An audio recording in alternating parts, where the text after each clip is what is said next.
সবার জীবনেই কেউ না কেউ আপন থাকে, খুব কাছের মানুষ থাকে, যারা সব সময় তাকে আগলে থাকে।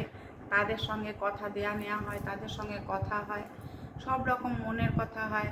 তখন মনে মনে ভাবতাম কি, একজন অন্যজনকে ছেড়ে থাকতেই পারবো না, কোনো দিন থাকতেই পারবো না।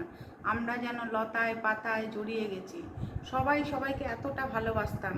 একটা কিছু তৈরি করলে কেউ বা একটা কিছু খেতে নিলে মনে হতো কি, না ওকে দিলাম না, ওকে, ও আসুক, তারপর সবাই মিলে একসঙ্গে খাবো।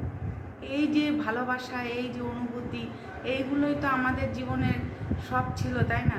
কিন্তু যখন দেখলাম যে একজন আরেকজনের শরীর খারাপ হলে বা কারোর দুঃখে আমরা দুঃখী হই না, কারোর অসুস্থতায় আমরা মন খারাপ করি না, কারোর কষ্টে আমরা কষ্ট পাই না, তখন মনে মনে ভাবতে লাগলাম, তাহলে কি ও আমাকে সত্যিকারের ভালোবাসে না? বা আমি কি তাহলে ওকে ভালোবাসি না? আমি যদি সত্যিই ওকে ভালোবাসি, বা ও যদি আমাকে সত্যিই মনে প্রাণে ভালোবাসে, তাহলে আমার কষ্টে কি ওর একটুও কষ্ট হলো না? এটা তো সবসময় মনের মধ্যে ভাববে। কিন্তু আমরা যেভাবে লতায় পাতায় জড়িয়ে গেছিলাম, ভালোবাসায় আঁকড়ে ধরেছিলাম, সেই ভালোবাসাটা আস্তে আস্তে যেন কমতে থাকলো। সবাই যেমন মনের কথা সবাইকে বলতে থাকতাম, কিন্তু এখন আর সেই কথাগুলো আর কেউ কাউকে বলে না। যখন বুঝতে পারলো সবাই যে এ তো আমার কোনো দিন ছিলই না, তাহলে ও যদি আমারই ভালোবাসতো, আমারই থাকতো, তাহলে তো আমার সঙ্গে একটা হলেও কথা বলতো, বা আমার দুঃখে হতো। আমার দুঃখেও ও কখনো আসে না, ও শুধু আমার সুখের সময় আসে, কথাটুকু নেয়, চলে যায়, বা আমিও সেটাই করি যেটা দেখি। কিন্তু এটা তো করা উচিত না। যখন যে তাকে ভালোবাসবে তখন তো তার সাথে থাকা উচিত। এরকম অনেক বছর যাওয়ার পরে কি করা যাবে, যে যখন দেখা গেল যে সে তো আমাকে মন থেকে ভালোবাসে না, তখন চেষ্টা করলাম একা একা থাকার অভ্যেস করা। একা থাকতে অভ্যেস করতে করতে একা থাকার অভ্যেস যখন হয়ে গেল, তখন আর মনে কোনো কষ্ট হতো না।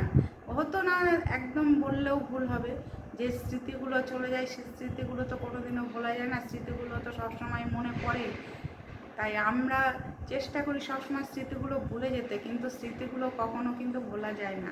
আমরা আস্তে আস্তে যখন সেই মানুষগুলোকে ভুলে যাই বা সেই জিনিসগুলোকে ভুলে যাই, তখন মনে মনে ভাবি যে সব তো ভুলে গেছি, আমার তো এখন একা থাকার অভ্যেস হয়ে গেছে, একা খেতে পারি, একা পড়তে পারি, ওদের জন্য আমার আর মন খারাপ করে না, আমি তো একা বেশ আছি।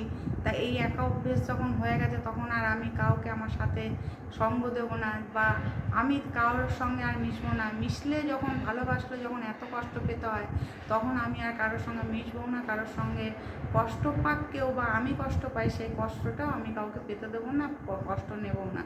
তাই আমরা মানুষরা যখন যেরকম রাখবে সেরকমই থাকবো। যখন সবার সঙ্গে মিলেমিশে ছিলাম, তখন যতটা আনন্দে ছিলাম, এখন একা আছি, একা অনেক ভালো আছি। কিন্তু কারোর সঙ্গে থেকে কুটকাচালি করার থেকে একা থাকা অনেক ভালো।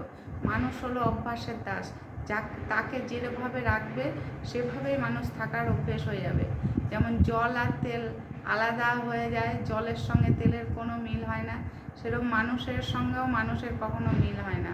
একটা জন্তুকে রেখে দেখবে তার সঙ্গে তোমার মিল হয়ে যাবে, বা সে তোমার পোষ্য হয়ে যাবে, কিন্তু মানুষ কোনো দিনও হবে না।